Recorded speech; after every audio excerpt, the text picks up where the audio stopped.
Bonjour Meir Masri. Bonjour cher ami. Et merci d'avoir accepté notre invitation cet après-midi dans le Grand Journal. Vous êtes géopolitologue, maître de conférence à l'Université hébraïque de Jérusalem. On s'intéresse avec vous, Meir Masri, aux négociations sur le nucléaire iranien qui connaissent une nouvelle accélération ces derniers jours. Un accord pourrait, dit-on, bientôt être trouvé, 7 ans maintenant, après la signature du JCPOA entre la communauté internationale et la République islamique d'Iran. Qu'est-ce qui a changé, Meir Masri, depuis 2015, côté iranien en matière nucléaire d'abord ? Alors, tout d'abord, bonjour à tous les auditeurs, les téléspectateurs, du coup, puisqu'on nous voit, sur paraît-il, YouTube, de oui. Radio J. Absolument, et sur les réseaux. Alors, qu'est-ce qui a changé? Alors, beaucoup de choses ont changé. Alors, tout d'abord, je dirais qu'il y a des progrès qui ont été réalisés, des progrès très significatifs qui ont été réalisés par le régime iranien sur la voie de la fabrication d'une première bombe. Notamment en matière d'enrichissement d'uranium.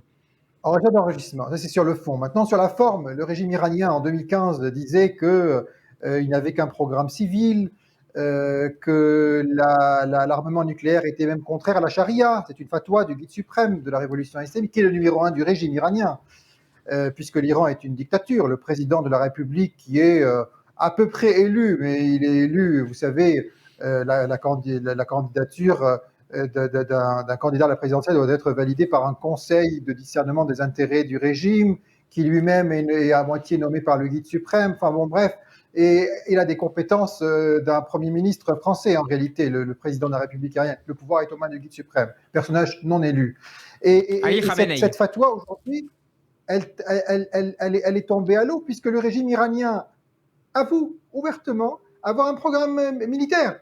Le ministre des Affaires étrangères, d'abord, le régime a annoncé qu'il enrichissait l'uranium à hauteur de 30% dans la centrale de Fordo, et ça c'était il y a 2 mois, cette annonce, alors que l'accord de 2015 autorise l'Iran à enrichir à moins de 3,65%, donc 30%, c'est presque 10 fois plus.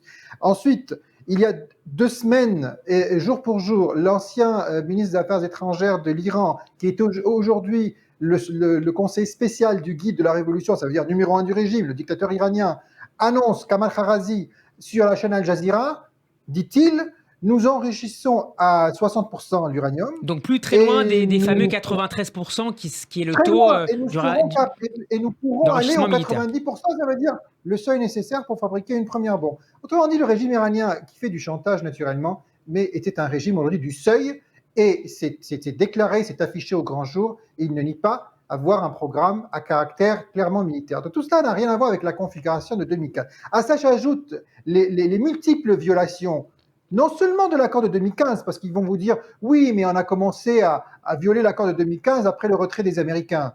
Mais il y a des violations qui concernent l'adhésion de l'Iran au traité de non-prolifération de 1970, aux engagements internationaux de l'Iran. Je signale ici que des matières radioactives ont été découvertes dans différents endroits en Iran, et que cela a été signalé et a fait l'objet d'un rapport de la IEA. L'Iran n'a toujours pas répondu. Rappelons la IEA, Meir Masri, c'est l'Agence internationale à l'énergie atomique. L'Agence internationale à l'énergie atomique, donc là, tout cela n'a rien à voir avec l'accord de 2015. Ça va au-delà, les violations vont au-delà de l'accord de 2015. Et l'Iran aujourd'hui met comme condition, l'une des conditions du régime iranien aujourd'hui pour signer un nouvel accord, c'est que ce rapport de la IEA soit mis en quarantaine. Et c'est sur ce point-là, Israël est intransigeant. Israël veut d'abord gagner du temps, reporter le plus possible chercher à pousser les Occidentaux justement pour pas qu'ils ne signent tout de suite, pour que d'abord une enquête ait lieu et qu'il y ait déjà un début on commence déjà et que les Iraniens apportent des réponses à ces questions lourdes posées par l'AIEA. C'est un élément fondamental pour Israël dans l'optique d'une justification pour intervenir en Iran, parce qu'Israël a tout un plan, on appelle ça le plan B, et donc sur le plan international, cela renforcerait davantage la position israélienne, qui est aujourd'hui plus forte que jamais. Il y a une compréhension totale sur la scène internationale de la position israélienne. C'est encore une différence par rapport à 2015. Et puis enfin, une dernière, si vous me permettez, oui. C'est qu'aujourd'hui, la classe politique israélienne, aussi divisée soit-elle, c'est vrai, on a eu on va vers de 5e élection en 2 ans, élection générale en novembre prochain. Et malgré cela, il y a en Israël une unanimité sur un certain nombre de grands axes stratégiques, parmi lesquels l'attitude adoptée face à ce projet d'accord. Israël est unanimement opposé au projet d'accord. Alors justement, c'est quand même assez incroyable. Tandis qu'en 2015, nous étions divisés. Alors justement, sur ce paysage stratégique israélien avec ces grandes voix, je voudrais qu'on s'arrête notamment sur l'une d'entre elles, l'ancien patron du renseignement militaire israélien, Amos Yadin, qui expliquait hier au Yediot Aharonot que l'urgence désormais était de renforcer le partenariat entre Jérusalem et Washington. Il ajoute qu'il faut également se préparer aux conséquences futures de cet éventuel accord, donc qui est actuellement négocié à Vienne. C'est ce qu'on appelle en anglais les sunset clauses. De quoi s'agit-il précisément, Meir Masri ? Alors, tout d'abord, il s'agit de bien faire comprendre à la communauté internationale, Amérique en tête, qu'Israël n'est en aucun cas concerné par ce projet d'accord. Une fois qu'il sera signé, qu'il deviendra donc un accord, Israël n'est pas concerné par cela. Ce qui signifie qu'Israël se donne le droit et même le devoir d'intervenir militairement, franchement et ouvertement en Iran pour freiner ou empêcher ou endiguer toute avancée, ou même, parce qu'il faut que vous compreniez une chose, c'est que nous n'avons pas la même conception des choses à Jérusalem ou à Washington. Les Américains et les Européens considèrent qu'un Iran nucléaire, c'est un Iran qui aurait la bombe atomique. En Israël, nous, on ne pense pas de la même manière.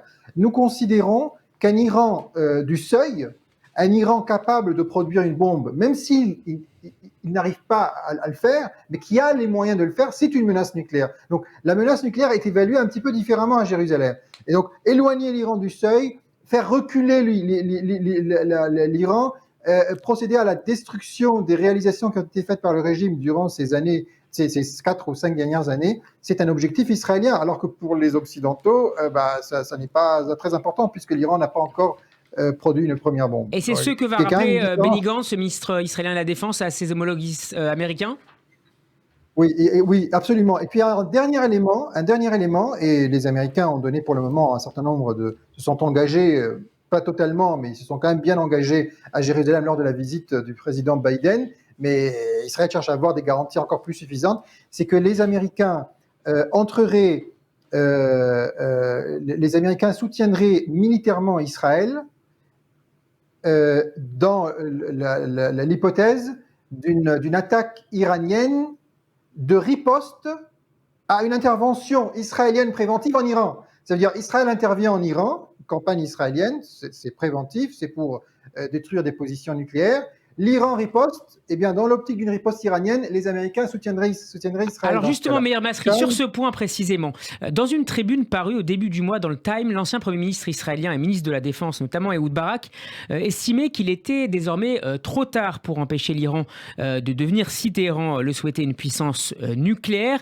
Il considère qu'il importe désormais que les États-Unis accordent à Israël les capacités militaires dont vous parliez à l'instant, mais dans un second temps, les capacités militaires et techniques de frapper dans une première frappe donc des sites nucléaires en cas de besoin. On évoque notamment les fameuses bombes Bunker Buster. Est-ce que c'est une requête, selon vous, Meir Masri, qui peut être accordée par l'administration Biden ? Oui, bien sûr, il n'y a aucun doute là-dessus. D'ailleurs, les Américains ont déjà vendu à Israël les bombes que vous venez d'évoquer. Et ça n'a pas été facile. Il y a eu des très très longues tractations entre Jérusalem et Washington sur ce sujet. Mais est-ce qu'Israël est aujourd'hui en mesure de frapper l'Iran si besoin ? Oui. Alors, on ne sait pas jusqu'à quel point ça peut. Est-ce que ça va décimer le programme, ou est-ce qu'il faudrait envisager une intervention un peu plus franche pour. Mais en tout cas, ça pourrait bien entendu ralentir et empêcher l'Iran d'acquérir une première bombe, même si ça ne contribue pas à détruire complètement le programme et l'ensemble des installations. Sachant qu'on serait sur une frappe multisite, à la différence par exemple de la frappe israélienne à Osirak au début des années 80. Oui, bien sûr, mais on est déjà préparé, on a déjà acheté les avions, les avions et les hélicoptères énormes, les géants hélicoptères, on a déjà les bombes, on a déjà des forces stationnées en Azerbaïdjan, on a déjà l'engagement de la République d'Azerbaïdjan à appuyer Israël dans l'optique d'une intervention en Iran. Les pays du Golfe, c'est toute une histoire toute différente parce qu'ils ne souhaitent pas être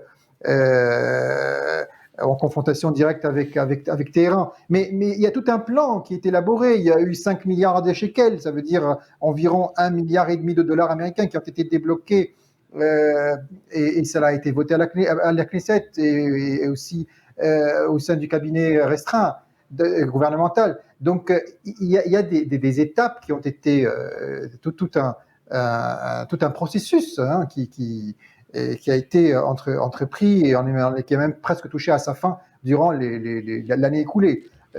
Donc tout cela indique clairement que oui, il y a un plan B très solide et j'ai envie de dire que c'est le seul élément de dissuasion crédible face à l'Iran aujourd'hui. Israël représente aujourd'hui le seul élément de dissuasion et cela profite aux Occidentaux dans leurs négociations avec les Iraniens tout naturellement.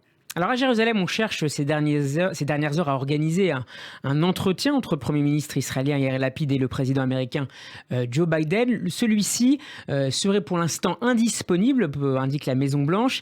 Qu'est-ce que peut attendre Yair Lapid d'un tel échange avec le président américain ? Alors, tout d'abord,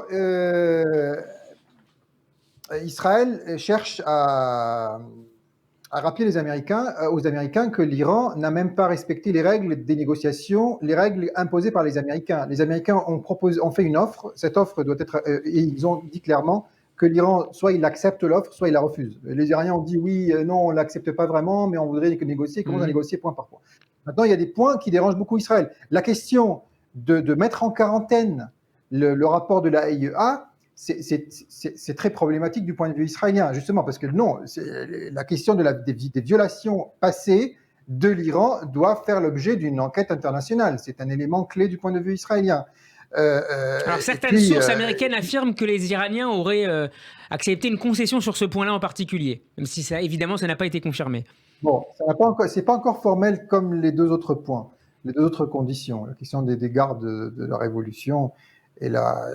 Mais maintenant également, ça s'agit. Le désaccord est profond entre Israël et les Occidentaux parce qu'il touche à des points stratégiques, non pas des questions tactiques. Il y a des divergences entre Américains et Européens, même entre pays européens entre eux. Londres et Paris ne sont pas exactement sur la même longueur d'onde. Ce sont des questions tactiques. Mais sur les grandes questions stratégiques, Israël considère que le régime iranien est un régime paria, qu'il faut l'isoler, et que ne pas parvenir à un accord, c'est mieux que de parvenir à un accord partiel. Tandis que pour les Occidentaux, parvenir à un accord partiel, c'est quand même mieux que rien du tout. Mais pourquoi en Israël on considère justement que sans accord c'est mieux que... Parce que si l'Iran respectait ses engagements, on aurait pu le dire dans ce cas-là, il vaut mieux un accord partiel. Mais le problème, c'est que ça n'a pas de sens, puisque les Iraniens n'ont rien respecté jusqu'à présent. Les violations ont été multiples jusque-là. Et Israël a contribué très clairement à découvrir la mauvaise foi des Iraniens, en commençant par les archives qu'Israël a réussi à acquérir sous l'ancien gouvernement Netanyahou, et puis un tas d'opérations qui ont bien démontré les mensonges d'un régime iranien qui cherche en permanence à gagner du temps et à tromper l'ensemble de la communauté internationale. Donc, de ce point de vue-là, on ne peut pas être d'accord. En revanche, il y a quand même un rapprochement significatif qui contraste avec la situation qui était celle de 2000. On a perdu la connexion visiblement avec Myriam Masri. Merci à lui d'avoir été avec nous. Je rappelle que Myriam Masri est géopolitologue, maître de conférence à l'université hébraïque de Jérusalem. Entretien à retrouver sur notre site radioj.fr en podcast, mais aussi en vidéo sur notre page YouTube et sur toutes les pages des réseaux sociaux de Radio J.